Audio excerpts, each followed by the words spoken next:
আজ পবিত্র ঈদুল আজহা। ঈদুল আজহা উপলক্ষে প্রবাসী বাংলাদেশি যারা ইতালিতে বসবাস করছেন তারা কিন্তু আনন্দ উদ্দীপনার মধ্য দিয়ে কিন্তু তাদের এই ধর্মীয় অনুষ্ঠানটি পালন করছেন। সকালবেলা ঈদের জামাতে সবাই শরিক হয়েছেন, বিকেলবেলা পরিবার পরিজন নিয়ে বিভিন্ন জায়গায় ঘুরতে যাচ্ছেন। আসলে বাংলাদেশে যেই আনন্দটা ঈদে হয় প্রবাসে কেমন হয় এ বিষয়ে আমরা আসলে একটু জানার চেষ্টা করব। আমাদের এখানে উপস্থিত রয়েছেন বেশ কয়েকটা বাংলাদেশি পরিবার, আমরা প্রত্যেকের সাথে কথা বলবো, তাদের অনুভূতি, তারা কিরকম মিস করছে বাংলাদেশকে এবং বাংলাদেশে তারা কেমন ঈদ করতো, প্রবাসে কেমন ঈদ করছে, এই বিষয়গুলি আসলে আমরা জানবো আজকে। আপনি কত বছর যাবত ইতালিতে আছেন এবং ইতালিতে ঈদ করছেন, পাশাপাশি আপনি ইতালি থেকে বাংলাদেশে কতবার গিয়ে ঈদ করেছেন এবং পার্থক্যটা কতটুকু আনন্দের? আমার এখানে অলমোস্ট 12-13 বছর, বাট ইতালি আর যদি বাংলাদেশের প্রেক্ষাপট চিন্তা করেন তো অবশ্যই ডিফারেন্স, অনেক ডিফারেন্স।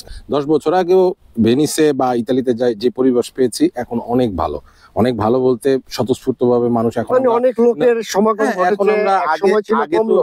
আগে তো 25,000, আগে তো ঈদের জামাত এত হতো না, এখন যেমন প্রচুর মানে ঈদের জামাত হচ্ছে, মানুষ অনেক ফ্যামিলি এসেছে, আমরা ঘুরতে পাচ্ছি। এখন যেমন এই যে দেখেন আজকে বিকেলে আমরা বের হয়েছি শত মানে কাজের ব্যস্ততার মাঝখানেও পরিবার পরিজন নিয়ে অল্প একটু সময় এত ব্যস্ততার মাঝখানেও বের হওয়ার চেষ্টা করেছি। আমি এখন কথা বলবো ইতালিতে বেশ পরিচিত নারী উদ্যোক্তা বলা যায় সাথী। তো সাথী, এই ইতালিতে ঈদ কেমন লাগছে এবং বাংলাদেশে তো আত্মীয় স্বজন রয়েছে, তাদের ছাড়া এখানে ঈদ করতে কেমন লাগছে? আমি যখন 12 বছর আগে আসছিলাম তখন আসলে ভালো লাগতো না, এটা সত্য কথা। কিন্তু এখন ডে বাই ডে এত ভালো লাগে যে এটা আসলে প্রকাশ করা যাবে না। এটা কোরবানি ঈদ, ইতালিতে এখন কোরবানি হয়, কোরবানি দেয় সবাই, গরু দেয়, ছাগল দেয়। শপিং এর জন্য সব ধরনের ব্যবস্থা আছে, ভ্যানিস, মেসরে, অনলাইন থেকে শুরু করে অফলাইন, মানে অনেক অনেক অনেক অনেক উপরের দিকে উঠতেছে আর ডেভেলপমেন্ট হইতেছে সব জায়গায়। বাংলাদেশের নারী উদ্যোক্তা, তারপরে পরিবার, সবাই আমার কাছে এখন মনে হয় একসাথে হয়ে খুব আনন্দ সহকারে ঈদটা করে। কিন্তু বাংলাদেশের যে ছোটবেলার ঈদ, হ্যাঁ ওইটা আমরা মিস করবই, ওইটা আমাদের বাচ্চারা পাবে না। বাচ্চারা কি বাংলাদেশের যে আমরা যথেষ্ট চেষ্টা করি ভাইয়া উপভোগ করাইতে, কারণ আমরা সকালে নামাজ পড়া, তারপর নামাজ থেকে এসে আমরা সবাই মিষ্টি মুখ করা, তারপরে দুপুরবেলা কোরবানি দেওয়া। হয়তোবা আমরা বাংলাদেশের মতো বাসায় দিতে পারি না, কিন্তু আমরা ফার্মে দিই। তারপর আমরা বিকালে সবাই একসাথে ঘুরতে যাওয়া, ফ্যামিলিদের একজন আরেকজনের সময় দেওয়া, যদিও ফ্যামিলির সবাই থাকে না, সবাইকে আমরা অনেক মিস করি। তারপরে আমরা এখানে যে বন্ধু বান্ধব আছে সবাইকে নিয়ে আলহামদুলিল্লাহ আমাদের ঈদ অনেক ভালো কাটে। আলহামদুলিল্লাহ অনেক ভালো কাটলো আমাদের ঈদ। আর হচ্ছে সকালে নামাজ পড়া, তারপর হচ্ছে বিকালে ফ্যামিলির সাথে সবার সাথে, বন্ধু বান্ধবের সাথে, আত্মীয় স্বজনের সাথে সবার সাথে মিট করা এরকম, তারপর রাতে আবার ডিনার করবো একসাথে, অনেক ভালো কাটলো আলহামদুলিল্লাহ। তো দেখা গেছে আজ থেকে প্রায় 10 বছর আগে হয়তো এরকম মানে এতটা ভালোভাবে উদযাপন করা হতো না, তবে এখন খুব ভালোভাবে উদযাপন করা হয়। তারপর হচ্ছে আপনার এই কাপড় চোপড় কেনা, পশু কুরবানি, যেহেতু এটা কোরবানির ঈদ, তো এখন মাশাআল্লাহ ইতালিতে সবাই খুব ভালোভাবে ঈদ সেলিব্রেশন করতেছে আর কি। তো আমার কাছে খুব ভালো লাগে। এখন বাংলাদেশকে যদিও মিস করি, কিন্তু তারপরে মানে এখন অনেকটা ম্যাচ আমরা সবাই মিস করি।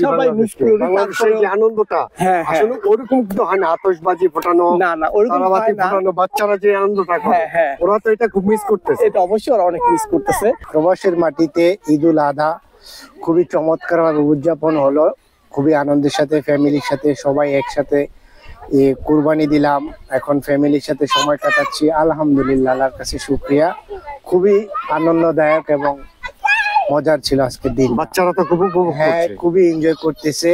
কুরবানি দেখলো, ইউরোপের মাটিতে ইতালির মতো একটা খ্রিস্টান দেশে কুরবানি দিতে পারা নিজের হাতে, এটার সৌভাগ্য এখন আমাদের আছে।